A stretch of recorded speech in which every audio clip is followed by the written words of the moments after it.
26 November 2025 सायंकाळी 7 वाजेच्या सुमारास शहरातील ऐतिहासिक खंडेराव महाराज मंदिरात चंपाषष्ठी कार्यक्रम तळी भरून मोठ्या उत्साहात भाविकांना प्रसाद वाटप करून साजरा करण्यात आलाय। यावेळी हजारो भाविकांनी येळकोट येळकोट जय मल्हार या जयघोषात मंदिरात खंडेराव महाराजांचे दर्शन घेतले। शिरपूर शहराचे ग्रामदैवत खंडेराव महाराज मंदिराच्या चंपाषष्ठी उत्सवाला येळकोट येळकोट जय मल्हारच्या जयघोषाने अक्षरशः भाविकांनी गर्दी केली।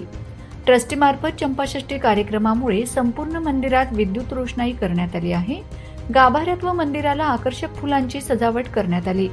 या सोहळ्यात सहभागी होण्यासाठी हजारो श्रद्धाळूंनी मंदिराकडे येऊन रांगेत उभे राहत खंडेराव महाराजांचे दर्शन घेतले।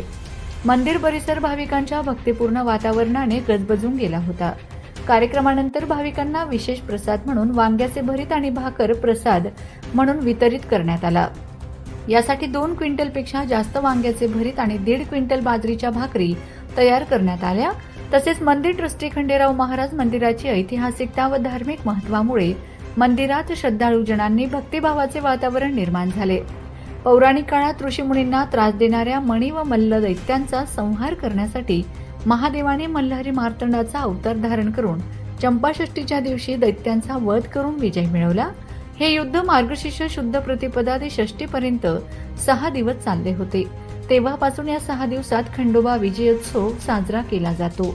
माझा खानदेश न्यूज ब्युरो शिरपूर।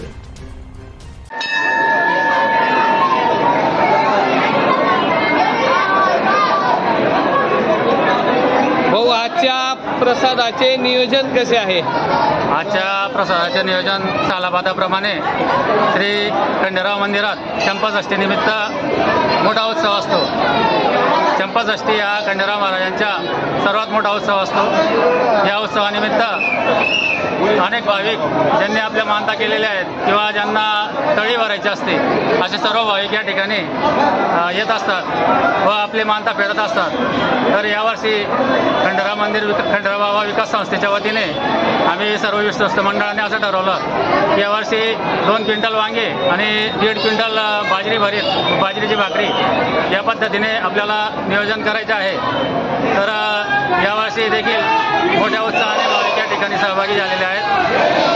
गावाहून मोठे भाविक या ठिकाणी भक्त नवस फेडायला येतात आणि सालाबादाप्रमाणे यावर्षी देखील भाविकांमध्ये मोठा उत्साह दिसत आहे।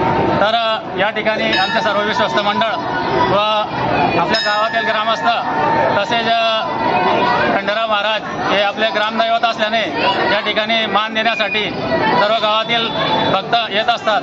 महिला भगिनींची वर्दळ जास्त असते। या ठिकाणी कोणताही अनुचित प्रकार घडू नये किंवा गालबोट लागू नये यासाठी खंडेराव बाबा विकास संस्था प्रयत्नशील असते। आमचे प्रयत्न हे असतात की कुठे गालबोट लागायला नको किंवा कार्यक्रमात कुठे व्यत्यय यायला नको। तर यावर्षी देखील खंडेराव महाराजांच्या कृपेने कार्यक्रम शांततेत पार पडत आहे। तर आम्ही सर्वांच्या वतीने सर्व भाविकांना विनंती करतो की प्रसादाचा लाभ घ्यावा। शांततेने सर्वांसाठी प्रसाद आहे। तर या ठिकाणी माझं बोलणं संपवतो। बोला येळकोट येळकोट येळकोट